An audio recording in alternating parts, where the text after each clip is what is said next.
السلام عليكم ورحمة الله وبركاته. ازيكم عاملين ايه؟ يا رب تكونوا بألف خير كده دايما يا رب. معاكم مطبخ ام مودي. ان شاء الله النهاردة هنعمل مع بعض كده البيتي فور في البيت بطريقة سهلة جدا. هقولك ازاي تعمليه ويطلع معاكي جميل جدا بجد. طعمه وريحة ما اقولكوش حكاية بجد. ان شاء الله يعجبكم. امشي بس معايا كده على المقادير بالظبط. تكتبي تجيبي ورقة وقلم واكتبي معايا المقادير اللي هقولك عليها. المقادير ومكوناته ان شاء الله تبقى موجودة عندك في البيت متوفرة وتعمليه. يلا بينا نبدأ كده الفيديو ونشوف عملناه ازاي مع بعض.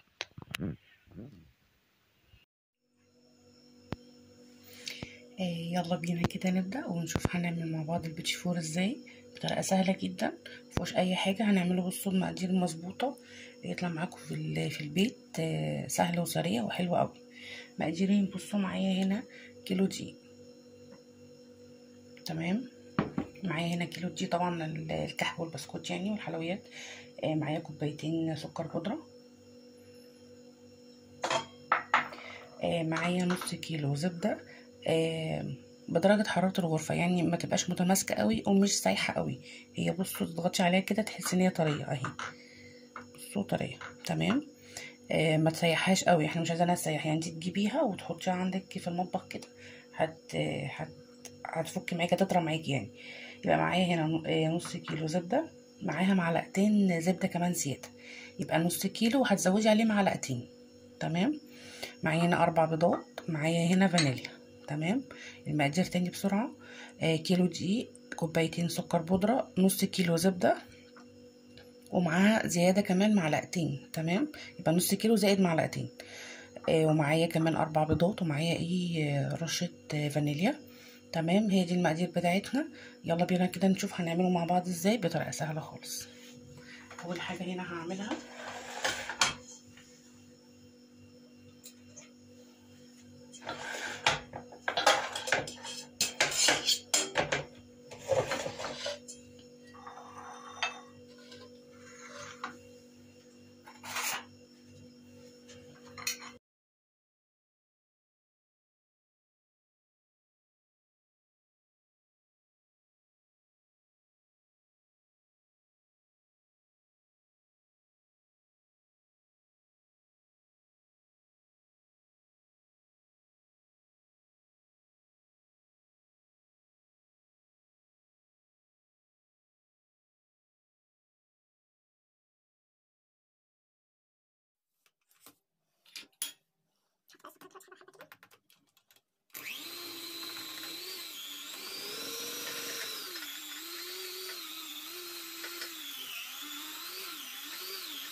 كده خلاص. خليتها بص فاكرين ازاي دمجت الزبده مع السكر. دلوقتي بقى احط بيضه بيضه. بسم الله الرحمن الرحيم.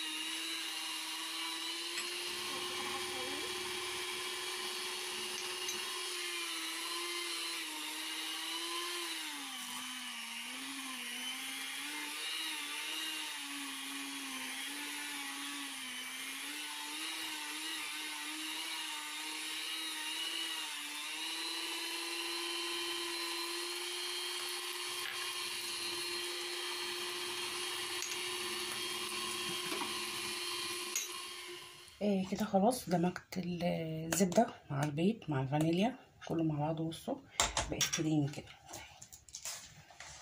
تفضلي بقى تضربي فيها كده لحد ما تلاقيها كده بقت ايه كريمي معاكي. دلوقتي هي كده ايه جاهزه خلاص. هجيب بقى الدقيق بتاعي الاول بس ايه هرش الصوص، يعني حاجه بسيطه خالص، رشه. بصوا بس كده رشه بسيطه جدا. تمام. هقلب بس كده اهو.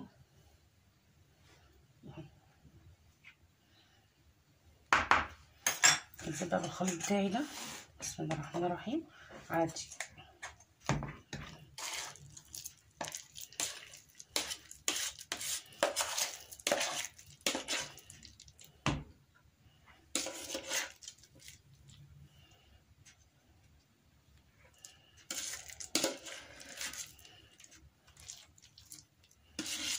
بص بقى الكريم ازاي اهي.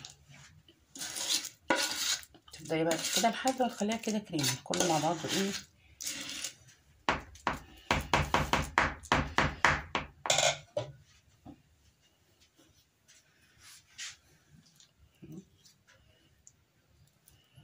الاستكشاف بتاعتي كده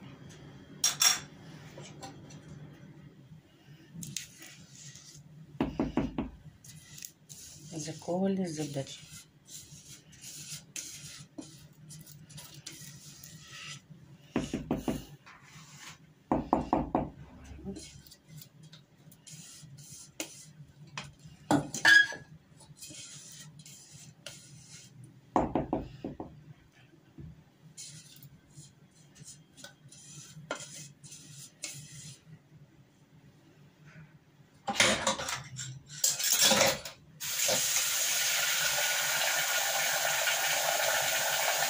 اقلب بقى كل ده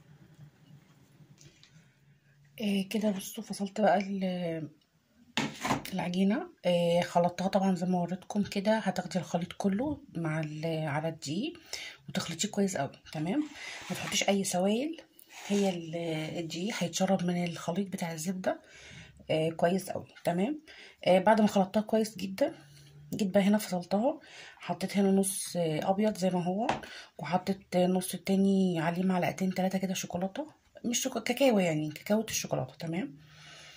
لو حابه تسيبيه ابيض بس مفيش مشكله، بس انا هنا قلت افصل اعمل نص ابيض ونص شوكولاته. هتاخدي نص، يعني هتقسمي العجينه بتاعتك نص وتجيبي معلقتين كاكاو او 3 معالق حسب ما تحتاج معاكي او حسب انت عايزاها ازاي. اهي بصوا خلطتها كويس قوي. دي خلطتها كمان اهي كده. وايه عجينه البيتي فور بتاعتي جاهزه معايا.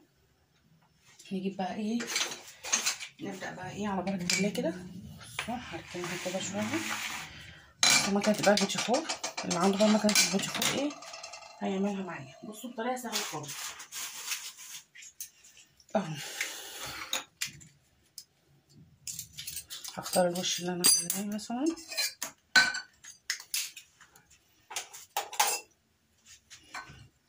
اهو.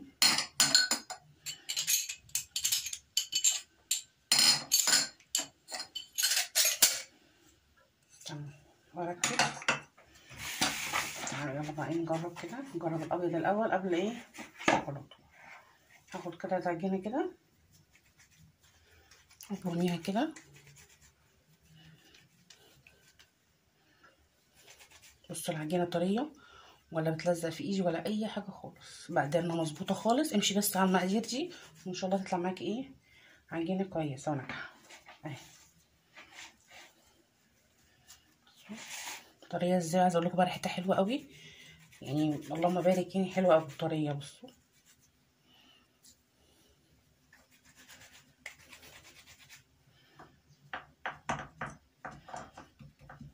نجيب صينيه بقى.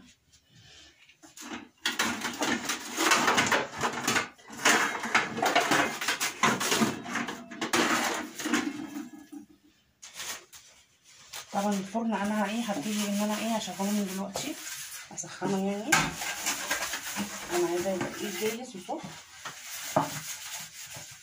عند درجه حراره متوسطه.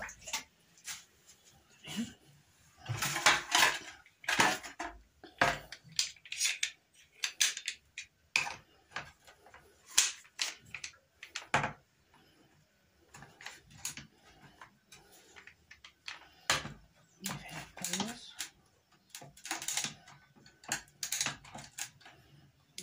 ايه نسمي كده نشوف ايه هتبدأ.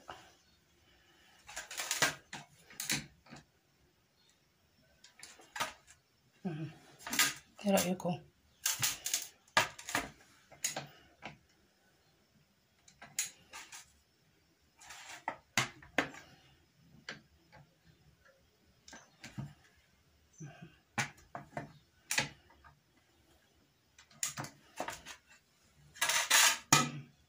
ايه رأيكم بقى؟ عجينة مظبوطة سهلة اهي، مفيهاش اي حاجة خالص.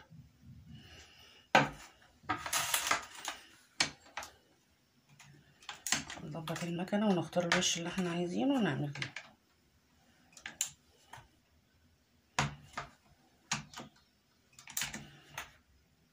مزالتش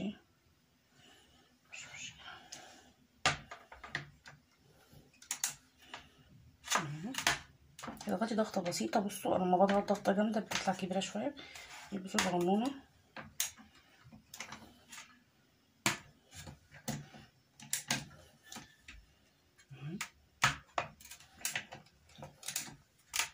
بس مش هياخد منك وقت، وانتي واقفة كده هتخلصي الكمية بتاعتك بسرعة. بدل ما نجيبه، لا دي كبيرة اوي دي كده. هي خلاص تقريبا ايه فردة عجين. بدل ما تجيبيها بره من غالي وكده اهو هنعملهم مقادير مظبوطة اهي.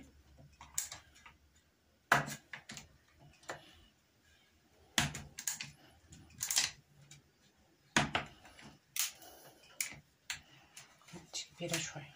الكبيرة بتشيليها ونعمل غيرها.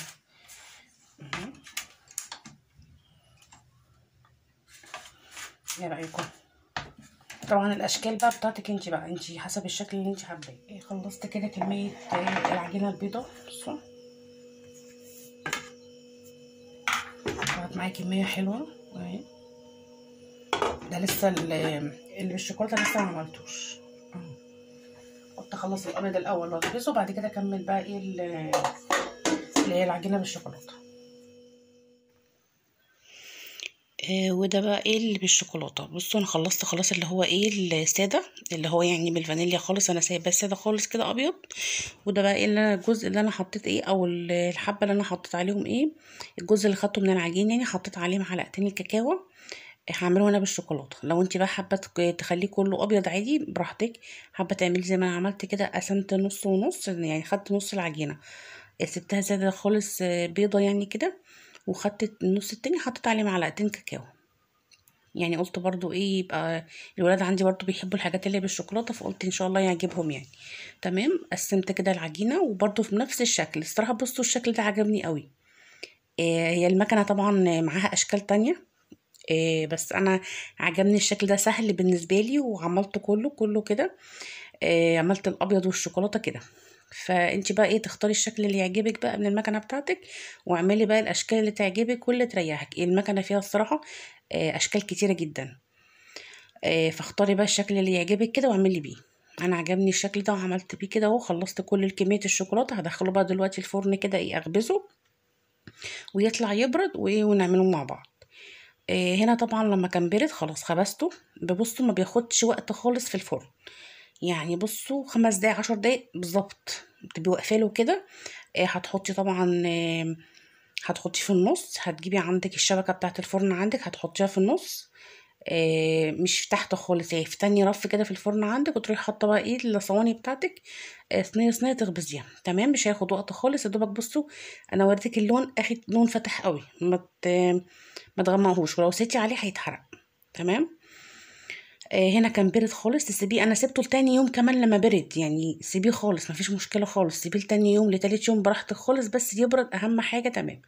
خدت كده قسمت الكميه. حطيت هنا الابيض وحطيت هنا اللي بالشوكولاته. تمام.